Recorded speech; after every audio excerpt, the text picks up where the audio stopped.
The invitation to my brother David's $1 billion celebration arrived wrapped in gold leaf paper, delivered by a personal courier to our family's modest auto repair shop.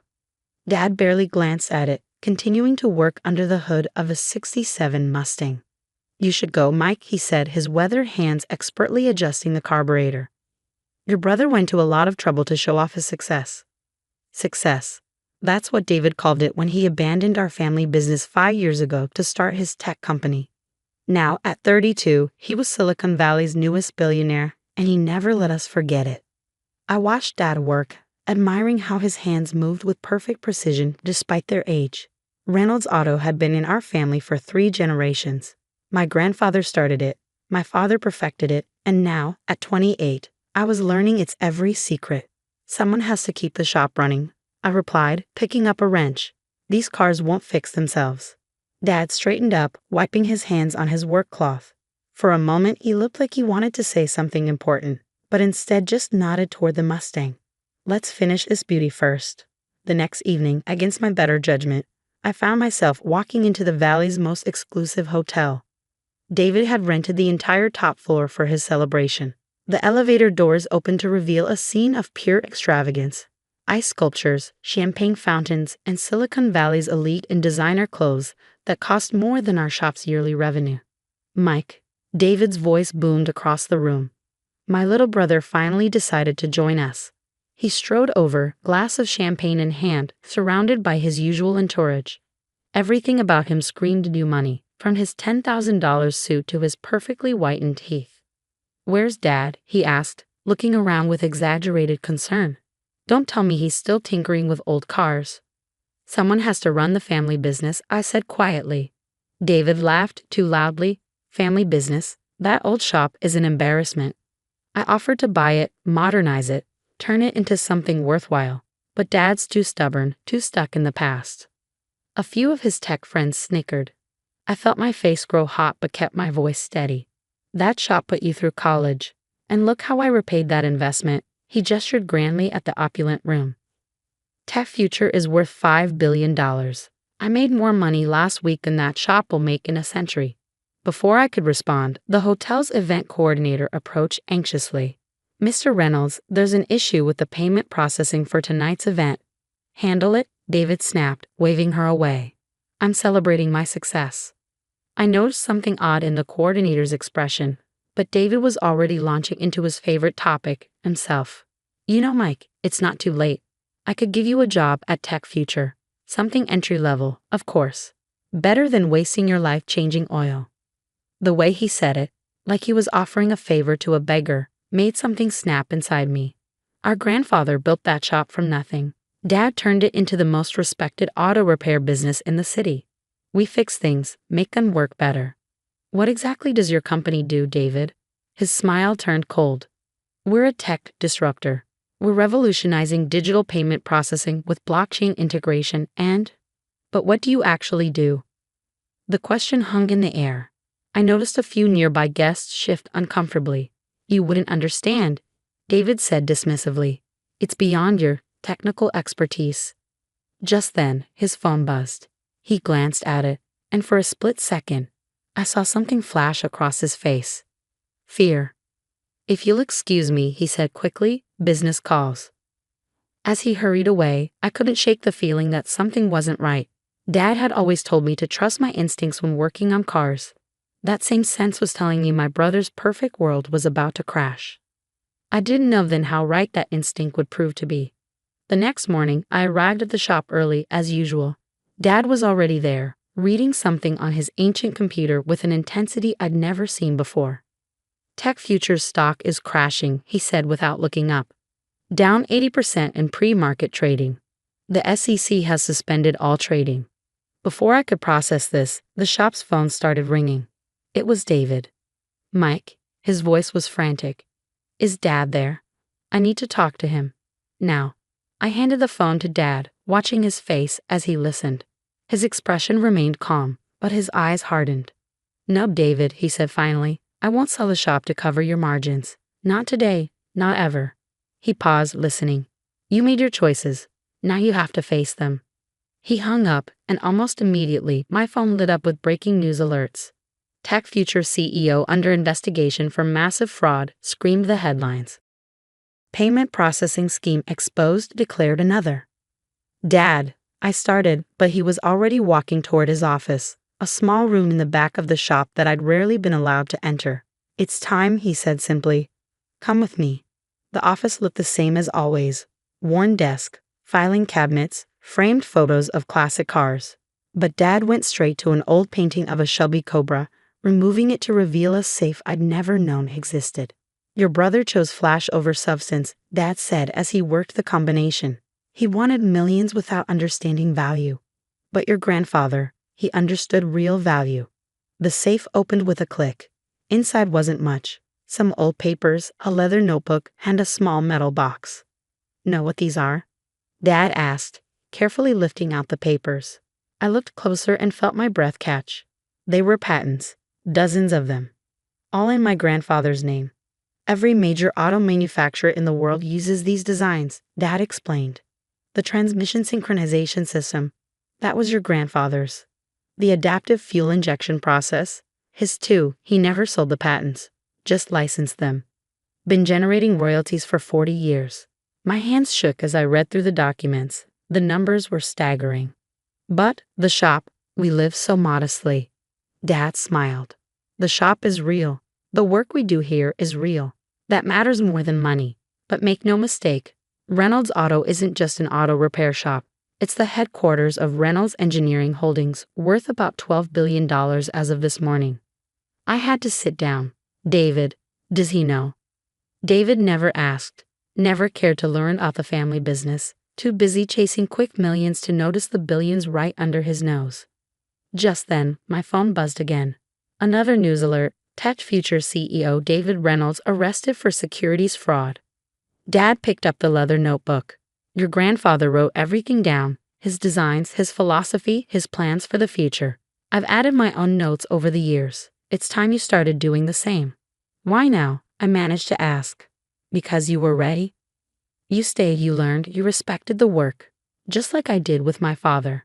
He handed me the notebook. There's more. A lot more. But first, I think your brother might need a reminder about what real value looks like. The media circus outside David's downtown office building was in full swing when Dad and I arrived. Reporters swarmed, cameras flashed, and security guards struggled to maintain order. Through the glass doors, I could see federal agents boxing up documents and hard drives. Mr. Reynolds, a reporter recognized Dad. Your son David is accused of orchestrating a $4 billion fraud scheme. Any comment? Dad walked past them without a word, his worn work boots clicking against the marble lobby floor. The FBI agent in charge straightened when he saw us. Mr. Reynolds, he said respectfully, we've been trying to reach you. Had some cars to fix first, Dad replied calmly. Where's my son? They led us to what used to be David's corner office, the space that had once showcased his ego, all chrome and glass and modern art, now felt hollow. David sat slumped in his ergonomic chair, his perfect suit wrinkled, his lawyer whispering urgently in his ear. He looked up when we entered. Dad, thank God. You have to help me. The shop, we can sell it. Use the money for bail. My lawyer says. Be quiet, David, Dad said quietly, but with enough authority that the room fell silent. He pulled out an old folding chair from the corner, the kind we kept in the shop's waiting room, and sat down. You want to know why I wouldn't sell the shop? Dad continued. Why I never cared about your fancy offices and billion-dollar valuations. He reached into his worn leather jacket and pulled out a document, one of the patents from the safe. David's lawyer's eyes widened as he read it. Mr. Reynolds, the lawyer interrupted, this patent. The licensing rights alone would be worth more than Tech Future ever was, Dad finished, even before we knew it was built on fraud. David snatched the document, his hands shaking as he read. This is grandfather's, but this means, all these years, Dad said, while you were chasing paper wealth, our family already had what mattered.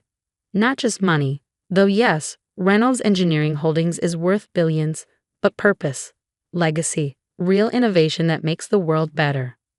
Why didn't you tell me? David's voice cracked. You never asked, never spent time in the shop, never wanted to learn.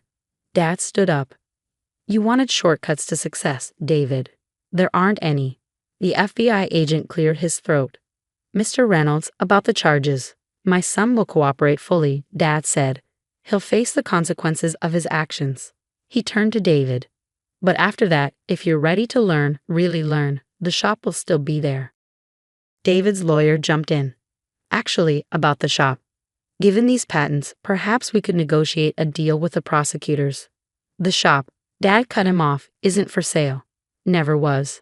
Never will be. He headed for the door, then paused. Oh, and David, that Mustang you used to love driving in high school? I just finished restoring it. When you're ready to understand what real value is, come by the shop. We'll talk. As we left, I saw David's reflection in the glass walls, tears streaming down his face as he watched us walk away. For the first time since he left the family business, he looked young again. Lost. Outside, the reporters were still shouting questions, but now they had new ones. Mr. Reynolds.